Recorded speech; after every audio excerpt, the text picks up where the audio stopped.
Hello, here's my face. Now, every now and again, something comes along that changes your DCS experience. For me, the first thing was head tracking, then it was having a proper HOTAS system.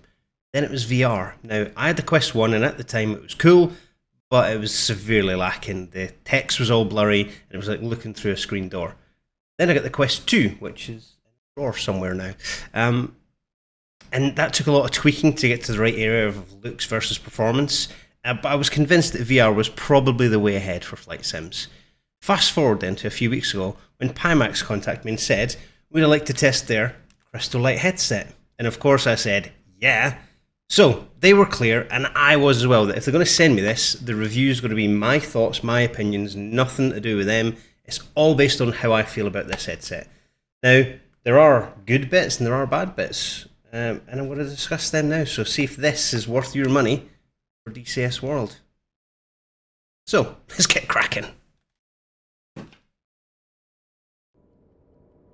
Now, first things first, everything you see on screen is recorded in VR, and this is how it looks in VR.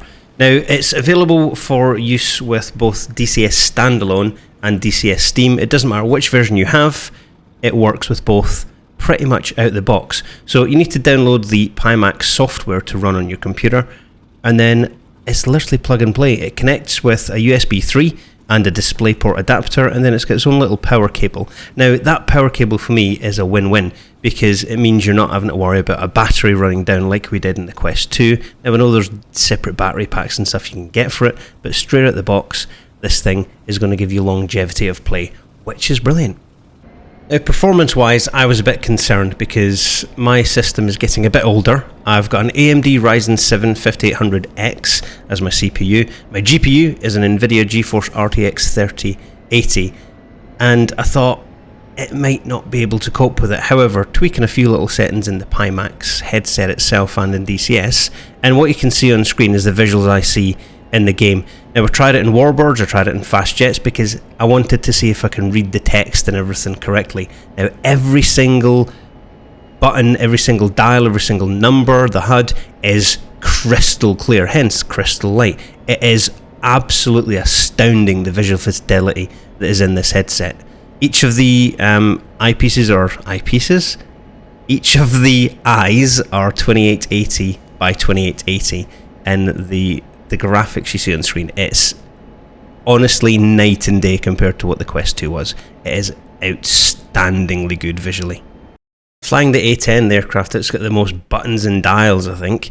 Like I said, everything is perfectly clear. I couldn't believe how good it looks. Now, you do lose some graphic fidelity for your terrain and stuff if you want to get it running smoothly, but that's because of my system. I'm sure if you have a better system than me, it'd be fine, but looking at what I see in the cockpit, and that's what I'm concerned about, looking at the targeting pods, it's perfectly fine. Honestly, I can't praise it enough for how good it looks in the headset. However, there are a few drawbacks, and I'm going to discuss that now. My biggest issue I've had with the headset, now, don't get me wrong, this is a nice, comfortable looking head strap. It's padded, it's got padded at the front. However, I'm used to my Quest 2 with my Elite strap that I've got for it, and that is properly comfortable. This, I struggled initially to get to a comfortable position where it sat on my head and it didn't press in on my forehead or pinch like my skull together. But again, that was just the way I had it set up. I've got it so it's a bit more comfortable now, but I do still find the Quest 2 is much more comfortable. Now, hand trackers themselves, or the hand controllers rather, it's essentially the same as the Quest 2. I'm used to these; they're fine, not an issue. You can use them in the sim to control the aircraft if you want.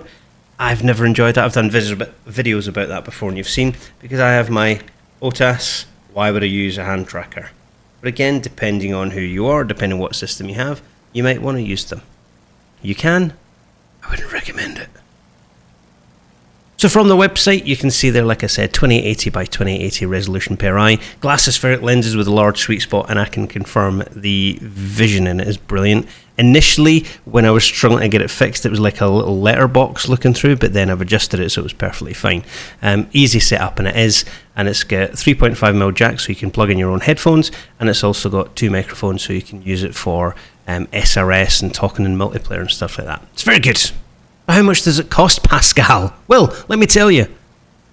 Boom, there you go, that's the price. So $599 up front, followed by 24 monthly payments of $11.99, which for this is absolutely fantastic. However, we do have a creator code. More about that in a minute. Now the question is, can you run it from your system? So here you go, straight from the Pimax website. Bing, I'll leave it up there. Now, I'm sitting somewhere in the recommended portion of that. Best experience, obviously, people with 40 series and above cards.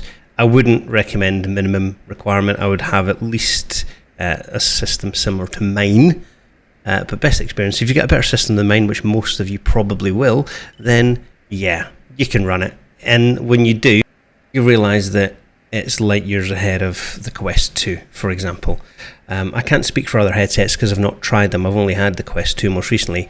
But the way I can see all those dials and numbers, the HUD, the MFDs, it's outstanding. So good. Very, very good. I don't think I can see myself going back to my Quest 2 when I've played this.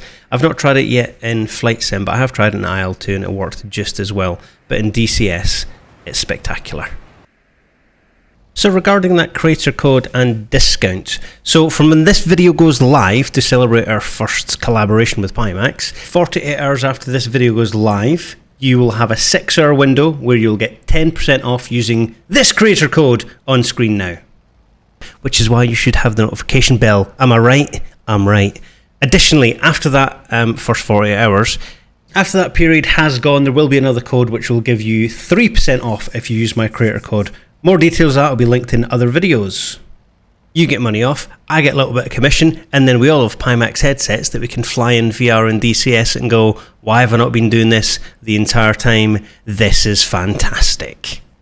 In summary, it's easy to use, easy to set up. It makes DCS look absolutely fantastic. It can be a bit uncomfortable depending on if you get the sweet spot. Again, there's other options out there. You can buy padding and stuff. That's not a big issue. However, I really enjoy it. I can't see myself going back to playing DCS without wearing this big Pimax thing on my face. Anyway, thank you very much for watching. Don't forget to look at those links down below for the discounts, etc. And I'll see you in the next video. Thank you very much. Tactical Pascale, out.